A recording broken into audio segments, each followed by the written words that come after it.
The Journey Beneath the System by Swapnil Saurav. 1. Arrive in the city. The sun was rising over the city of Shyamavali. The first train of the day noisily arrived at the station, scaring the birds who were sleeping on the nearby trees and sending them fluttering in all directions. The doors opened to make way for the first batch of the hundreds of people who came every day to work, run errands and visit this always growing city. Careful there, a young, long-haired man said as the man next to him toppled over when getting off the train. It was nearly empty by now, and they were among the last disembarking. The second man stumbled and fell, almost bringing a third one down with him. Hey, watch your step. Have you never got off a train before, Bhavin? Shouted the man after regaining his balance. Bhavin sprang up as if nothing had happened. What are you talking about, Fayyaz? He replied nonchalantly. A young woman who was standing a few meters ahead of them creased up with laughter. What a great entrance to the big city, she said between giggles. You should have seen their faces, Arav. This time, she was talking to the long-haired man, who chuckled and stepped to the front with her. I can imagine them. They're always making messes and silly faces, he replied. Excuse me, exclaimed Fayyaz. I wasn't the one who stepped out of the train with his mouth, he finished in a mocking tone. Bhavin frowned. Oh, don't be so mean. And stop laughing, Charvi. He yelled at the woman, and she stifled a laugh with her hand. The chatter stopped when the group of friends reached the exit of the train station, and the city came into view. Whoa! One of them whispered. They were impressed by the size of the buildings and the change of ambience. Not only was it their first time in Shyamavali, but in a big city in general. It was a little intimidating. After a few seconds, Arav broke the silence. Well, here we are. He began walking forward again. It is just like our village, isn't it? Said Fayyaz, moving on as well. The other two followed, admiring their surroundings. This is it, sentenced Bhavin boldly. This is where we will become big. We'll achieve our dreams here for sure. Charvi smiled. Her eyes were gleaming with enthusiasm. I hope so, she replied. They walked together through an avenue until reaching a big square with some important-looking structures. A white, modern bank, a huge real estate agency, and a government office building, among others. It seemed like they were near the center of the city, but none of those places was open to the public that early in the morning. So, what do we do now? Arav asked. Fayyaz looked at Bhravi. Didn't your uncle, the uncle of your neighbor, someone's uncle, rent a place for us? He began. Bhavin glared at him. My aunt's neighbor's best friend. How difficult is it to remember? Fayyaz rolled his eyes. Yeah, right. Super easy. And she booked a hotel room. So I had some place to arrive when. Bhavin left the sentence there and blinked as if he had lost the idea. I suppose you meant we, corrected Arav. Bhavin didn't pay attention to him. Instead, he began rummaging through his pockets. Some seconds later, he lifted his face with a frown. Fayyaz opened his mouth to ask, What are you? Shh, was the reply. Fayyaz was about to complain when Charvi intervened. I bet he's looking for this, she said, lifting a piece of paper to the front. Bhavin opened his eyes in surprise and pointed at it. Ah! That's it! He yelled. It's the address of the hotel where we are staying tonight, along with directions, Charvi explained to the other two. He gave it to me before we got on the train because he thought he might forget where it was. She shrugged with a smile on her face. Bhavin extended his arm to take the piece of paper, but Arav grabbed it first. Hey! Bhavin complained. It says here that the hotel is down that street, Arav said after taking a look at the paper and another one around the square. She chose a place close to the train station to ensure he'd be able to make it. He immediately began walking towards the street he had just mentioned, completely ignoring Bhavin's efforts to recover his letter. Ha ha, they really know him, Feyyaz said, going after Arav. What do you mean by that? Bhavin asked. Charvi patted his head. Come on, Bhavin, everyone knows you're rather distracted, she said. The group soon reached the small hotel that did not look impressive at all in front of the other buildings, yet was still pretty nice compared to the average inn in their humble hometown. Bhavin's let's call her acquaintance had been kind enough to pay for 3 nights including the one before their arrival, knowing they would arrive before checkout time, and the last one to give them a little more time to find a place to rent.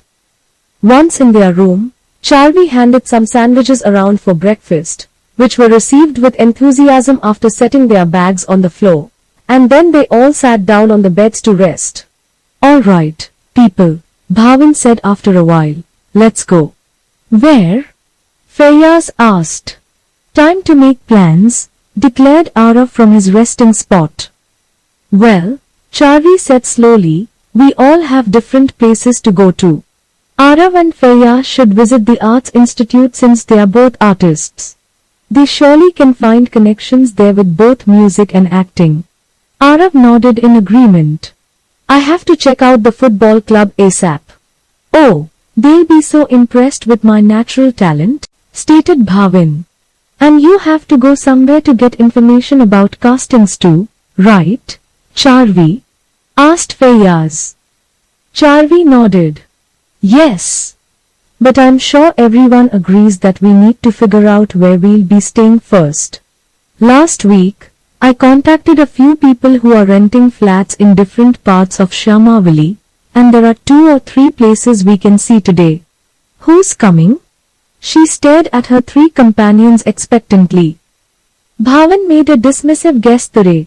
You can take care of that. I don't mind as long as the place has enough beds for everyone, he said. I think we should all go.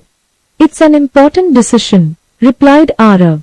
I agree with you, said Feyyaz. We are still getting to know the city, so it's better that we stick together. They all directed their attention towards Bhavin until he grumbled, Fine, fine. If you care so much, I'll go. I know you can't do anything without me.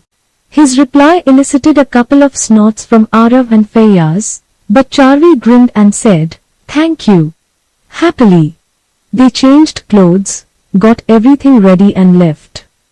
Even though the first place was far from the hotel, it was easy for them to reach it using public transport.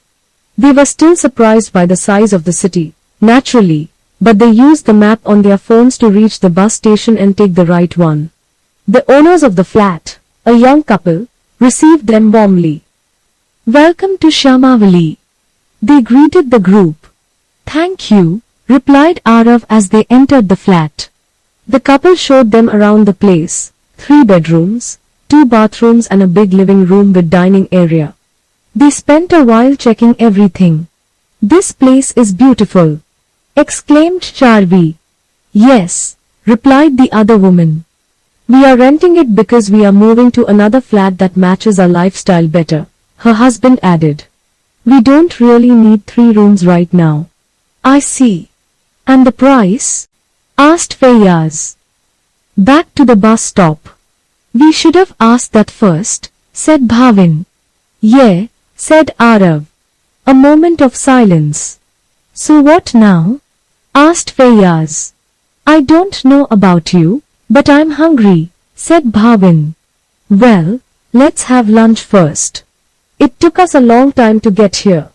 Then we can make plans for the afternoon, said Charvi. Arav pointed at a small restaurant that was on a nearby corner. There. It didn't look expensive, so they went. Alright, so we've got 2 more places to visit. I already confirmed with the landlords, said Charvi after they had eaten. Why don't we split? This moving around the city thing doesn't seem that hard, said Feyyaz. Bad idea, disagreed Arav. Bah, we've lost too much time today. Let us split too, said Bhavin, who was impatient to finish with that business so he could go play football somewhere.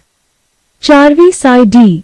Okay then, you two go together to one place, and I'll go with Arav to the other one.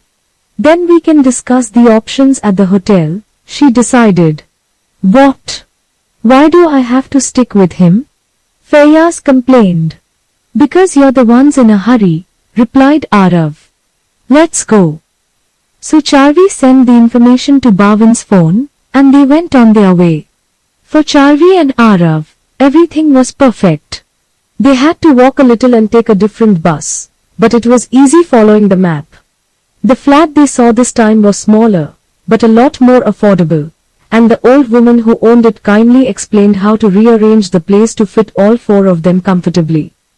On the way back, they stopped by a grocery store to get enough supplies for their remaining time at the hotel. I'm sure those two don't even know how to buy food, Charvi said. Are you sure they'll be okay on their own? Asked Arav. Well, they have to learn at some point, don't they? Replied Charvi. After all, we are all new at this.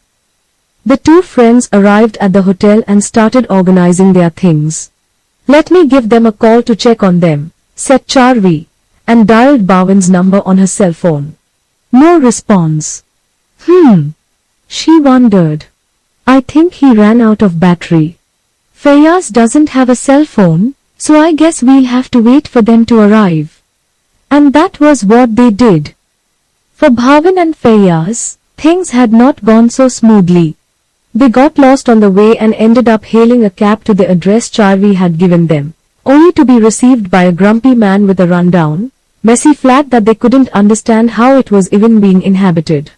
By the time the hotel room door opened, it was almost evening, and Feyyaz stomped in tired, hungry and annoyed. Hey! What happened? Asked Arav. Where's Bhavin? Inquired Charvi. That fool? He said I could do whatever I wanted, but he was going somewhere and went off on his own, Feyyaz replied. Are you guys mad? We had a plan. It's our first day here. What if he can't make it back here? The worried girl scolded him.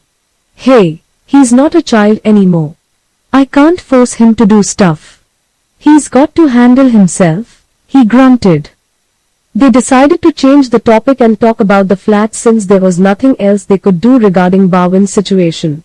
Considering both experiences, they all agreed to go with the option Charvi and Arav had seen. Soon the sky fell dark, and they began to feel worried about their friend. I wonder if Bhavin's alright, whispered Charvi, looking out the window. Maybe I shouldn't have let him wander off, Feyyaz admitted. Arav crossed his arms. He's fine, he sentenced. How do you know? You were the one who asked me if it was okay to let them go. Charvi cried out. Arav simply shrugged. He's very stubborn, so he'll survive, he said. At that moment, they heard a knock on the door. Charvi made a little sound of surprise and ran to open it. Hey there, fellas. It was Bhavin. Did you miss me? Charvi's response was a smack on the chest with her open hand. Ow! He yelped. Don't you ever think about others? We were worried. She expressed angrily. She was, said Feyyaz pointing at her. You were too, said Arav with a smirk. Oh, hey, I'm sorry, replied Bhavin, raising his arms in a sign of peace. But look, I found this awesome football league, and I was recruited right away. I mean, I still have to go to the selection tests, but I'm already into the team, he declared firmly. I'm sure you are, replied Feyyaz sarcastically. That's all he cares about, sighed Arav, and searched the grocery bags for something to eat for dinner. Charvi gave up on her scolding, and they all ate together, sharing their thoughts on that day. Phew, I'm exhausted, said Feyyaz finally. Time to sleep, replied Arav, getting comfortable on his bed. Everyone changed clothes and lay down as well. "Oh, I still can't believe we're finally here," squealed Charvi, excited. Feyyaz laughed. "You look so enthusiastic, Charvi. It's good to see you like this." "Yeah, you used to be so shy when you were a child," Bhavin added. "I thought you'd be nervous about coming, being so far away from home and surrounded by new people and—" He was silenced by a pillow thrown straight to his face. Arav the culprit justified himself in his usual deep, calm voice. "Don't ruin her mood." Charvi smiled. "It's okay. I'm a bit nervous too, but don't we all feel like that? This is a huge change in our lives. We are going to have challenges, of course. But we have to be brave to follow our dreams," she said. This time, it was Arav who chuckled. "Did I say something funny?" Charvi asked innocently. "Feyyaz and Bhavin are right. You have grown a lot," Arav replied, turning off his lamp. Charvi thought for a second. I guess I have. "Good night," she said, doing the same. And that's how they ended the first day of their lives in Shyamavali. But they knew little about the difficulties of starting a new life in a city like Shyamavali, and they had no idea of the dangers that awaited to pose a threat in the path to fulfilling their dreams. However, the first warning would come soon. As they were closing their eyes, a deafening sound reached them through the windows and shook their hopes and hearts, the sound of a gunshot.